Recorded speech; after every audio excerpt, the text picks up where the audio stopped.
जिन भी छात्रों की परीक्षा कल परसों या फिर आने वाले दिनों में है, सिर्फ और सिर्फ ये वीडियो उन छात्रों के लिए है जिनकी परीक्षा लगी है। क्योंकि इस वीडियो में वो सारे क्वेश्चन आप लोगों के समस्त तैयार करके लाया हूं जो कि आपके एग्जाम के लिए बहुत ही महत्वपूर्ण है। लगभग प्रश्न इसी वीडियो में जो मैं आपको क्वेश्चन बताऊंगा यही आपकी परीक्षा में देखने को मिलने वाले हैं। तो एक काम आप जरूर करिएगा कि वीडियो को लास्ट तक जरूर देखिएगा। जो जो मैं क्वेश्चन बताऊंगा उसको तैयार करके जरूर जाइएगा।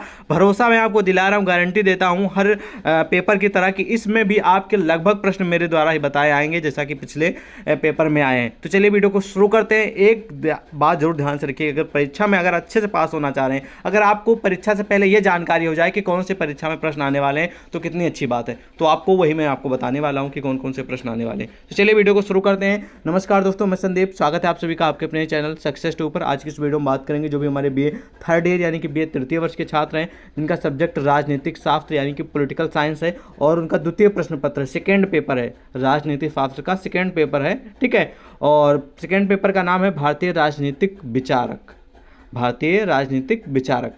तो चलिए शुरू करते हैं। पहला क्वेश्चन है, ध्यान सुनिएगा कि महात्मा गांधी के आर्थिक विचार क्या थे।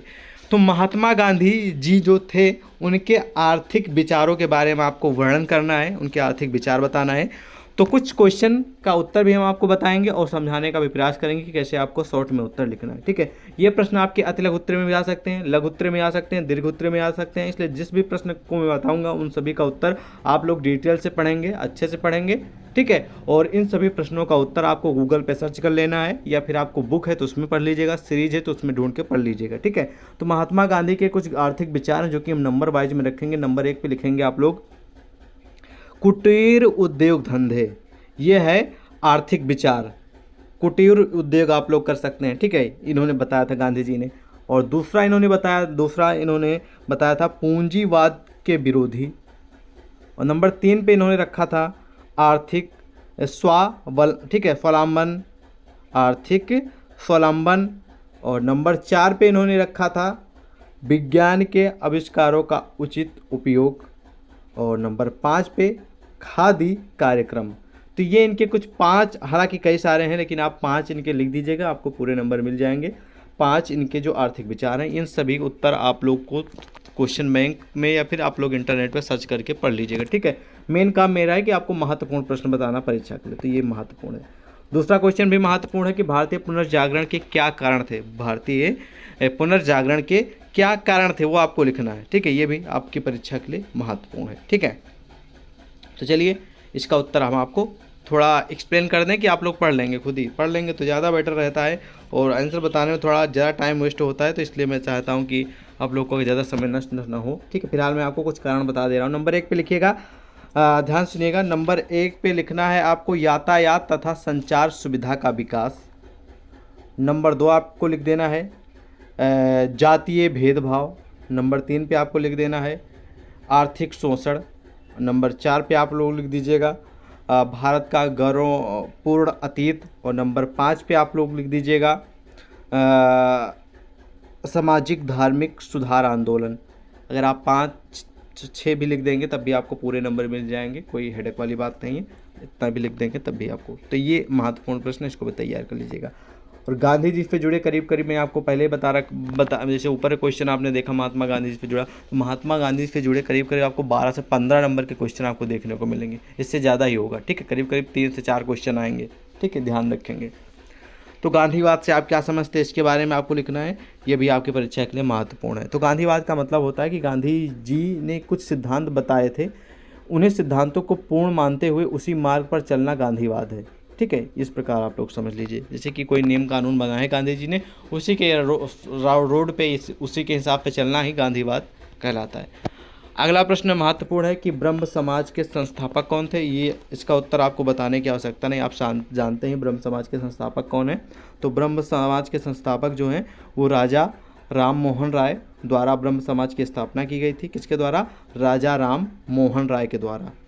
फिर से सुन लीजिए, राजा राम मोहन राय द्वारा सन 1828 में इसकी स्थापना की गई। ठीक है, ठीक है, स्थापना की गई। संस्थापक थे, सॉरी मिस्टेकिंग हो जाती कभी कभी, ब्रह्म समाज के संस्थापक। ठीक है, सन 1828 में की गई है। और की गई है राजा राम मोहन द्वारा, ठीक है, राजा राम मोहन राय द्वारा। नेक्स्ट क्वेश्चन आप लोगों के समझ है कि बहुत ही महत्वपूर्ण है कि राज्य की उत्पत्ति के संबंध में कौटिल्य के विचार व निर्देश नीति संबंधी 6 लक्षणों की नीति बताइए, ठीक है। तो कौटिल्य के विचार करीब करीब कौटिल्य से जुड़े आप लोगों को 2 प्रश्न देखने को मिल सकते हैं परीक्षा में, ठीक है। ध्यान रखेंगे राज्य की उत्पत्ति से संबंधित, राज्य जिस देश में आप लोग रहते हैं उसमें बहुत सारे राज्य हैं, तो उसी के बारे में बताया जा रहा है कि उसकी उत्पत्ति के बारे में, मतलब राज्य की उत्पत्ति कैसे हुई उसके संबंध में कौटिल्य जो है एक प्रमुख समाजशास्त्री विद्वान है, इनके विचार क्या हैं, वह विदेश नीति इनकी आपको बताना है, ठीक है। राजनीति विचार तो बताना ही, सॉरी, इनके संबंध में जो विचार हैं, ठीक है, राज्य की उत्पत्ति के, वो तो आपको बताना है, लेकिन विदेश नीति संबंधी कुछ लक्षण और नीतियाँ भी बताना है, ठीक है, इस प्रश्न में। तो ये भी महत्वपूर्ण है, इसका उत्तर तैयार कर सकते हैं आप लोग।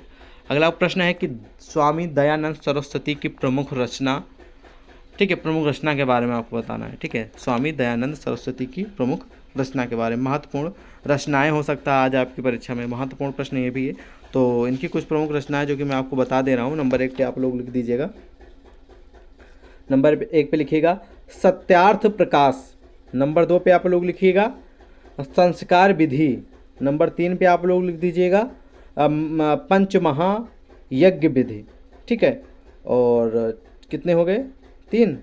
और 4 पे आप लोग लिख सकते हैं वेदांत, ठीक है, वेदांत द्वंद्व निवारण।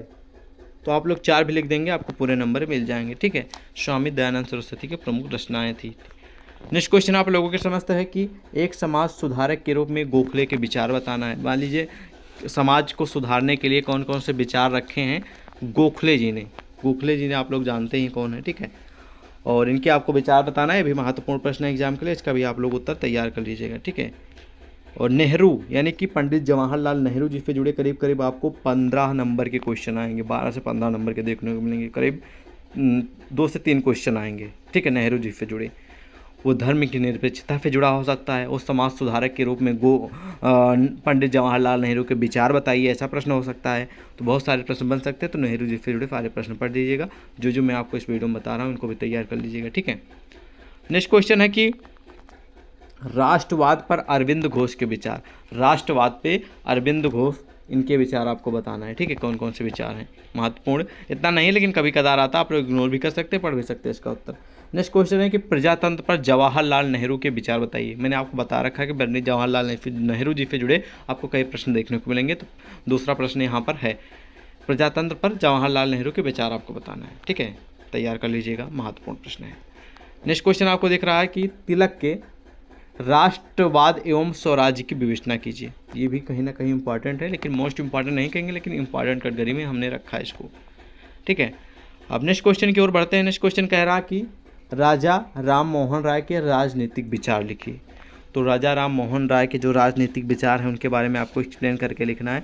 ये भी हाई लेवल का और जनरली और कॉमन प्रश्न है आपके एग्जाम के लिए, तैयार कर लेंगे तो आपको ही प्लस पॉइंट रहेगा। आपके एग्जाम में आ गया तो आप तुरंत लिख देंगे, और अच्छे से लिखेंगे तो आपको अच्छे नंबर भी एग्जामिनर की तरफ से दे जाएंगे। और मैं आपको बताऊंगा जिस प्रश्न का उत्तर लिखेंगे थोड़ा साफ़ सुथरा क्लियर लिखिएगा, जिससे आप लोगों को एग्जामिनर समझ जाए कि हाँ इस बच्चे ने अच्छे से एक्सप्लेन करके लिखा है, ठीक है।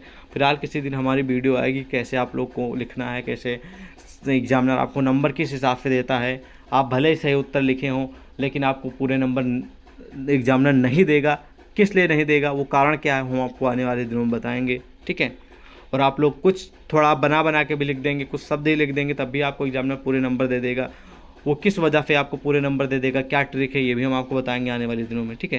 फिलहाल क्वेश्चन की ओर बढ़ते हैं। नेक्स्ट क्वेश्चन कह रहा है 13 नंबर कि सत्य और अहिंसा पर गांधी जी के विचार आपको बताना है। किस पे? सत्य और अहिंसा पर किसके विचार?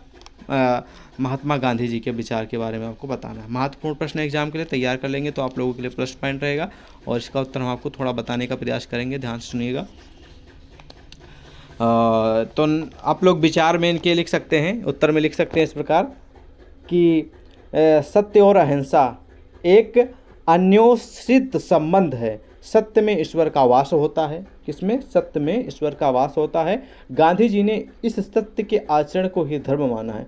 धर्म का दूसरा नाम ही नैतिकता है। सत्य और अहिंसा पर गांधी जी के संक्षिप्त निम्न प्रकार के कुछ विचार रखे गए हैं, जो कि यहाँ पर आपको उपलब्ध हैं। जैसे कि नंबर 1 पे आप लोग समझ लीजिएगा, सत्य की अनुभूति में विभिन्न विचार हो सकते हैं, ठीक है। तो उसमें आप लोगों को जैसे कि नंबर 1 पे आप लोग लिख सकते हैं, सत्य एवं स्वयं की पूर्ण शक्तिमान है। गांधी जी के अनुसार सत्य को मानना चिंतन और आचरण की वस्तु है।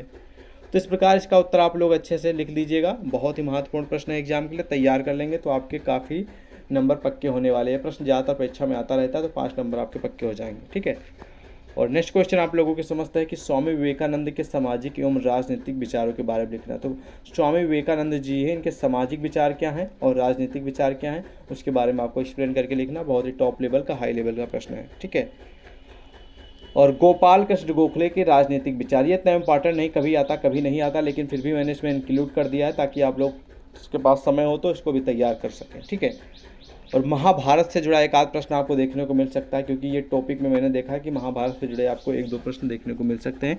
यहाँ पर प्रश्न है कि महाभारत में कितने दुर्ग बताए गए हैं। ठीक है, ये आपको लिखना है।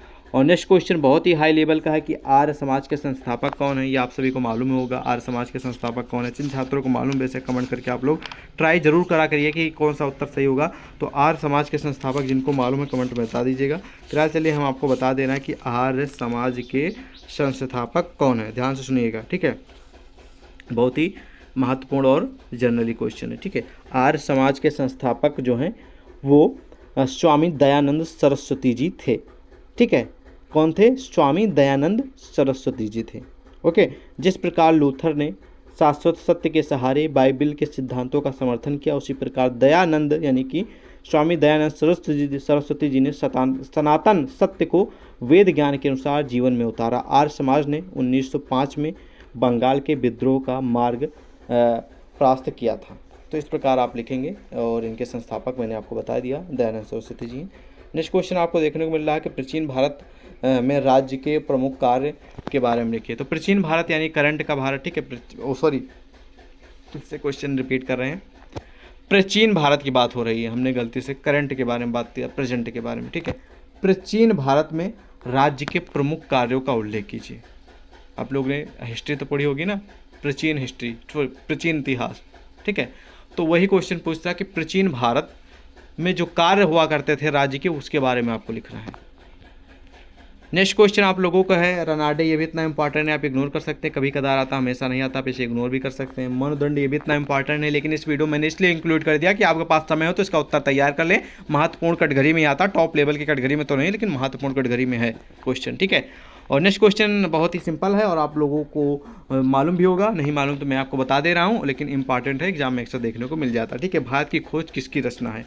भारत की खोज किसकी रचना है? इसको इंग्लिश में आपको देखने को मिल सकता है कि डिस्कवरी ऑफ इंडिया किसकी रचना है। ठीक है, तो सिंपल सा उत्तर मैं आपको बता दे रहा हूँ, इसका याद रखिएगा। ठीक है, डिस्कवरी ऑफ इंडिया के बारे में। और डिस्कवरी ऑफ इंडिया बहुत ही महत्वपूर्ण प्रश्न है, और मैंने देखा अक्सर परीक्षा में ये प्रश्न देखने को कई बार मिला भी है। ठीक है, तो इसका उत्तर आप लोग बेशक अच्छे पे तैयार कर लीजिएगा। और एक और क्वेश्चन मैं आपको भी बताऊंगा जो कि आपको तैयार करना है। ठीक है, ध्यान से सुनिएगा। तो पंडित जवाहरलाल नेहरू ने भारत की खोज डिस्कवरी ऑफ इंडिया नामक पुस्तक लिखी है, याद रखेंगे, पंडित जवाहरलाल जी। ठीक है, नेक्स्ट क्वेश्चन है कि समाजवाद, राष्ट्रवाद और अंतर्राष्ट्रीय संबंधों पर नेहरू के विचार, ये भी पढ़ लीजिएगा, ये भी इंपॉर्टेंट है। मैंने आपको पहले बता दिया 12 से 15 नंबर के पंडित जवाहरलाल नेहरू से जुड़े क्वेश्चन आएंगे, और 12 से 15 नंबर के ही जुड़े क्वेश्चन आपके महात्मा गांधी जी से जुड़े आएंगे। तो कुल मिला के अगर आप जो मैंने क्वेश्चन बताए इन सभी का उत्तर आप अच्छे से तैयार कर लेते हैं, तो यदि आपका पेपर 100 नंबर का होता है, एग्जाम्पल के रूप में 100 नंबर का होता है, तो इस वीडियो से करीब करीब आपके 35 से 50 नंबर के प्रश्न इसी वीडियो से आएंगे।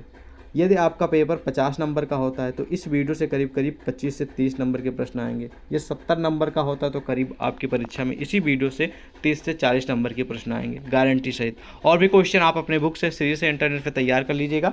जल्द ही हम आप लोगों के लिए अन्य भी वीडियो लेकर आएंगे। कमेंट में बता दीजिए अन्य वीडियो कौन से सब्जेक्ट पे हो। मिलते हैं एक और नई वीडियो में, जब तक के लिए जय हिंद। फिलहाल अगर आप इस वीडियो को प्राप्त करना चाह रहे हैं तो टेली व्हाट्सएप पे ज्वाइन होकर प्राप्त कर सकते हैं। Bye bye.